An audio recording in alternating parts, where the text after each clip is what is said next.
За аливаа улс хөгжлийн гарцаа өөрсдөө бүтээдэг гэсэн үзэл баримтлалын дагуу оюун эрдэнэ, шог зураач цогт хоёрын хамт Азийн хүлэг нэртэй номоо гаргасан байна. Энэхүү номондоо Монголын хөгжлийн загварыг эзэнт гүрний болоод нүүдлийн соёл иргэншлийн сэтгэлгээнээс хайж дэлхийн дэвшилтэт хөгжлийн загвартай хэрхэн хослуулах тухай санааг дэвшүүлсэн байна. Монгол улсаа хөгжлийн замд хөтлөх нь залуус бидний туйлын мөрөөдөл байх ёстой. Гэвч яаж гэдэг нь асуудлын гол юм. Өнөөдөр мэдлэг оюунаа зузаатгаж эрдмийн мөрхөөсөн олон чадварлаг залуус эргээд эх орондоо ирж сурсан мэдснээ хуваалцж байгаа. Эдгээр хүмүүсийн нэг бол оюун эрдэнэ юм.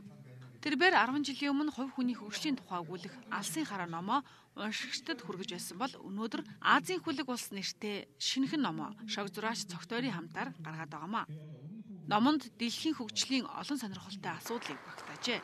Түүнчлэн манай улсын өнгөрсөн 25 жилийн дүгнэлт одоо ба ирээдүйн талаар бичсэн байна. Бичлэн тогтолцоонд шилжээд бид нар 25 жил өнгөрсөн байна. Тэгэхээр 25 жилээ бид нар оноогооч тэр алдаагаач тэр бодиттой дүгнэх ёстой. Тэгэхээр номын 1-р бүлэг бол энэ дүгнэлт байгаа. Өнөөдөр бид нар бухимдж байна. Гэхдээ шийдэл ярих ёстой. Тийм учраас 2 бүлэгт нь 2 шийдлийг төвшүүлж байгаа. Нэгдүгээрт нь бол бид нар удирдгчдыг үнэлдэг ёс зүйтэй иргэний нийгмийг яаж төлөвшүүлэх вэ? Удирдгчийн эсвэлтгүү, удирдгчийн гүйцэтгэл, удирдгчийн үлдээсэн өв гэдэг энэ олон үзүүлэлтүүдийг бид нар наривчилж үнэлдэг болцгоё. Сумаа шиг тий, сумаа бүх шиг. За хоёр дахь зүйл бол орлогын тэгш бас байдал гэдэг зүйл Монголд маш их газар авснаас болж өнөөдөр баян ядуугийн ялгаа хийхснээс болж нийгмийн бухимдал түүний дагсан популизм газар аваад том төслүүд гатж байна. Энийг бид нар яаж багасгах вэ гэхээр хүн амынхаа 70-аас дээш хувийг нь дундаж давхар руу оруулж иж ардчил яг бодит утгаараа төлөвшнө. Тийм учраас 25 жил бид нар явлаа. Одоо цаашаа бид хайчих вэ гэхээр дундаж давхаргаа бүрдүүлэх тийм том цогц хөтөлбөрийг бид нар хэрэгжүүлэх ёстой юм аа.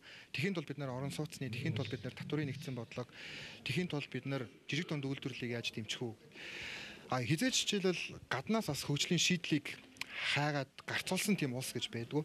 Тийм учраас бид нар нүүдэлчийн соёл иргэншил эзэнт гүрнийхээ сэтгэл зүй болсон түүхийн улбаан дээр дэлхийн хамгийн шилдэг загварыг хослуулж чадах юм бол энэ бол яг Монгол хөгжлийн загвар бол үүнийг би цогт эрдэнэ гэж томьёолж байгаа. Та бүхэн бас номноос уншаарай. Гэтэ энэ бол цогоо авах төрийн нэрний төвчлөл биш шүү. Илүү тийм чухал бас агуулга байгаа гэж хэлхийг хүсэж байна. Энэ бол тэргуун дэвтэр. Тэргуун дэвтэр дээр 3 бүлэг 30 дэд сэдв байгаа. Тэгээд тус бүртээ бас шог зургаар барьсан байгаа. Номын судалгаагаа яаж хийсэн бол одоо жишээ номыг бүлтэйг судалгаа хэрэгтэй байдаг тийм гарч байгаа бүх юм судалгаа. За судалгаанд яг мэдээж миний хувьд 2 жилийн хугацаанд энэ бол миний судалгаан дээр ажилласан өөрөө маань эрдмийн ажил гэх юм уу тийм. Тэгэхээр судалгаа бол нэлээдгүй бас хангалттай байсан. Бас гадны оронд очиод илүү тийм бэрхийн бас нэг энгийн тосгоноос гарсан хүүхдүүдийг олон зүйлийг бас ажиглах юм боломж олцсон. За хоёрдугаарт нь бас судалгаан дээр хамтарч ажилласан MMCG гэдэг Монголын томоохон компани байдаг. Тэгээд MMCG гэдэг Монголын судалгааны компанийнхантай бас баярлалаа гэж хэлхийг хүсэж байна. Тэгэхээр сүүлийн үед гарсан жишээл дундаж давхаргын чанар хүн бүхэн дундаж давхар гэхэд 68% дундаж давхар гэж байгаа мөртлөө адаглаа жишээл бид нар жилд нэг удаа эрүүл мэндийн үзлэгт хамрагдаж чадахгүй. Энэ бол амьдралын чанар дээр унжина гэсэн үг шүү дээ. Орон сууцаа авах гэхээр 20-оос дээш жил хэрэгтэй байдаг.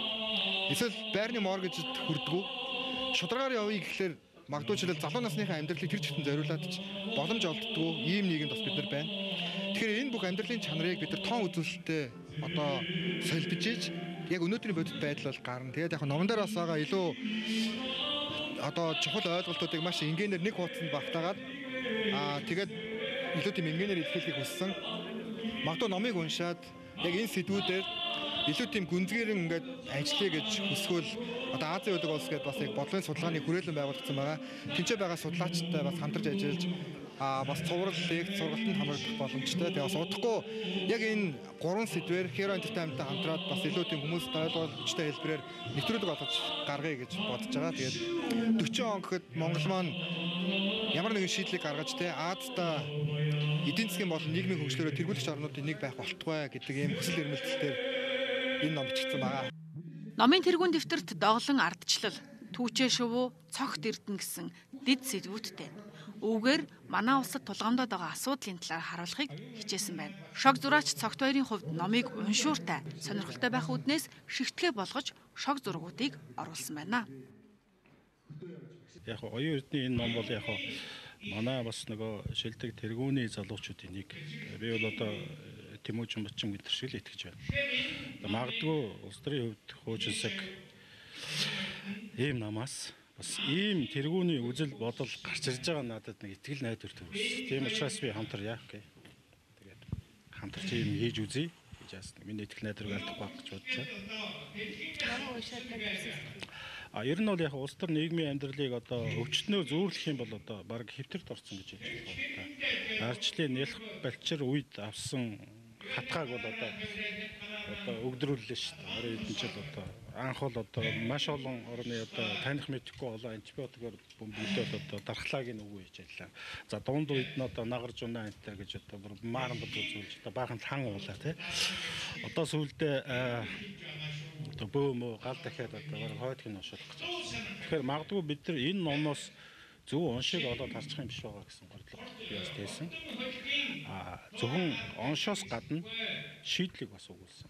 Тэгэхээр энэ номыг бүгдээрээ бас уншаад үзээрэй. Тийм учраас оюун эрдэнэтэй бас миний энэ залуутай хамтарсан одоо дугжрыг ойлгох баг. Тэгээд маш сонирхолтой, товчхон, тодорхой бичигдсэн. Тэгээд сонирхолтой шалгуурлага утгаар оршиж бас хүмүүст улс төр нийгмийн амьдралын тухай, өнөөгийн энэ амьдралын тухай зүйтэй гаргалгаа олон шийдлийг бас эндээс олж харж чадах болов гэж байна. Мэдээж одоо бидний хүснээр бас болохгүй юм л та. Яг 25 жил гэдэг бол магадгүй бүхэл бүтэн нийгмийн харьцаа одоо шилжиж байгаа энэ үед зарим хүмүүсийн хэлдгээр уртуутай хугацаа авчих. Заримийнх нь хэлдгээр бол бас нэг тийм хангалттай биш хугацаа.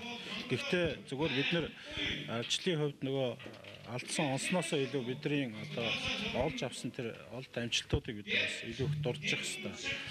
Би өөрөө одоо социализмын үед боловсрол эзэмшсэн үзэл бодол тогтсон хүний хувьд над бол одоо маш их дэвшилттэй ялангуяа урамтай хүний оюун санааны эрх чөлөө, дэвлэн нийтлэх эрх чөлөө энэ бүх зүйлийг бол гайхамшигтай олд амжилттай чаддаг. Эдийн засгийн хөвч төр одоо хувь хүний санхүүгийн эрх мэдлийн хөвч гэсэн бас л боломжтой. Зүгээр магадгүй монголчуудын цамаан замч гэдэг юм уу юу гэдгийг улам ихийг авах гэсэн богино хугацаанд одоо тэр нүүдэлчин зангаас ч болоод юм уу бид нар бас сэтгэл ханамж муутай байх шиг байна. Бид нар хавар тариалан тарьсан бол намрал хурааж байгаа юм тий. 100 бол хураадаг шүү дээ. Тийм болохоор бид нар 50 амгалан байж зөв шийдэл төрж намар талцалгүй ялангуяа шин залуу энэ одоо гарч иж байгаа залуучуудад дэмжмээр байна. Зохиогч ардчлалын тулгуур үнэт зүйлс болох хуулийн засаглал, эрх чөлөө, орлогын тэгш бус байдлын талаар бодит тоо баримтыг дурдсан байна.